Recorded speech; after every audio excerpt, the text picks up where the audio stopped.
రాష్ట్రంలోని పాఠశాలలకు దసరా సెలవులు ప్రకటించింది విద్యాశాఖ. అక్టోబర్ 2వ తేదీ నుంచి 14వ తేదీ వరకు ప్రభుత్వం సెలవులు ప్రకటించింది.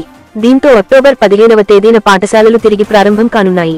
ఈసారి ఏకంగా 13 రోజుల పాటు దసరా సెలవులు రావడంతో పిల్లలు ఆనందం వ్యక్తం చేస్తున్నారు. అక్టోబర్ 2వ తేదీ గాంధీ జయంతి నాడు సెలవులు ప్రారంభం కానున్నాయి. ఆ తర్వాత నుంచి బతుకమ్మ, దసరా సెలవులు ఉంటాయని విద్యాశాఖ అధికారులు వివరించారు.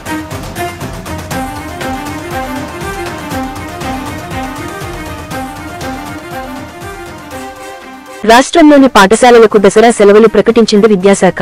అక్టోబర్ 2వ తేదీ నుంచి 14వ తేదీ వరకు ప్రభుత్వం సెలవులు ప్రకటించింది. దీంతో అక్టోబర్ 15వ తేదీన పాఠశాలలు తిరిగి ప్రారంభం కానున్నాయి. ఈసారి ఏకంగా 13 రోజుల పాటు దసరా సెలవులు రావడంతో పిల్లలు ఆనందం వ్యక్తం చేస్తున్నారు.